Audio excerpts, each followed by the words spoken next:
New Zealand പ്രധാനമന്ത്രി Christian ലെക്സണുമായി ഉഭയകക്ഷി ചർച്ചകൾ നടത്തി പ്രധാനമന്ത്രി നരേന്ദ്രമോദി 5 ദിവസത്തെ സന്ദർശനത്തിനായി ഇന്നലെയാണ് ലെക്സൺ ഭാരതത്തിലെത്തിയത്. ഇന്ന് വൈകിട്ട് ആരംഭിക്കുന്ന റെയ്സിന ഡയലോഗിൽ ലെക്സൺ മുഖ്യ അതിഥിയാകും. ഐസൺ ജോസ് ചേരുന്നു. ഐസൺ, കൂടുതൽ വിവരങ്ങൾ.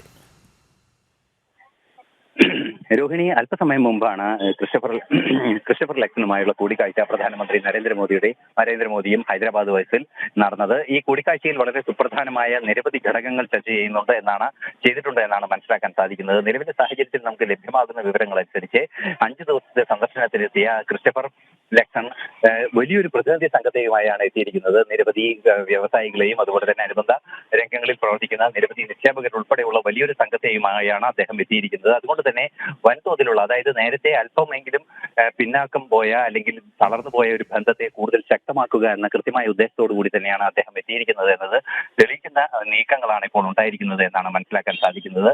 ഇന്നലെ തന്നെ വിദേശകാര്യമന്ത്രിയുമായും അതുപോലെ തന്നെ മറ്റ് അദ്ദേഹത്തിന്റെ തന്നെ വാണിജ്യ മന്ത്രി പീയൂഷ് ഗോയലുമായൊക്കെ ചർച്ചകൾ നടത്തുകയും ചെയ്തിരുന്നു. ഇത്തരത്തിലുള്ള ചർച്ചകളുടെ എല്ലാം അടിസ്ഥാനത്തിൽ വിശാലമായ ഒരു ചർച്ചയ്ക്കും തുറന്ന ചർച്ചകൾക്കുമുള്ള സാധ്യതയാണ് ഹൈദരാബാദ് ഹൗസിൽ നടന്ന കൂടിക്കാഴ്ചയിൽ തെളിഞ്ഞിരിക്കുന്നത്.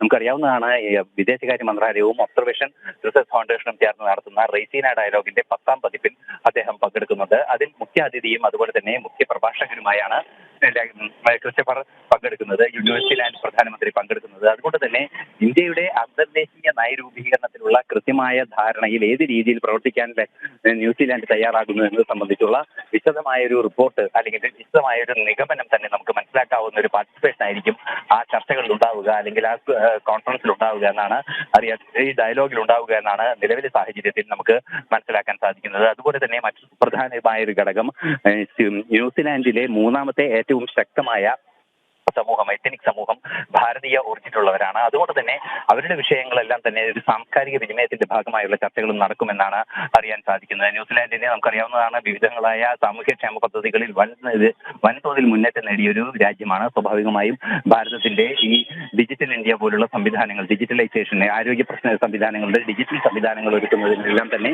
വലിയ പിന്തുണ ന്യൂസിലാൻഡിനെ ഭാരതത്തിന് നൽകാനാകുമെന്ന പ്രതീക്ഷയും അദ്ദേഹം പങ്കുവെക്കുന്നുണ്ട്.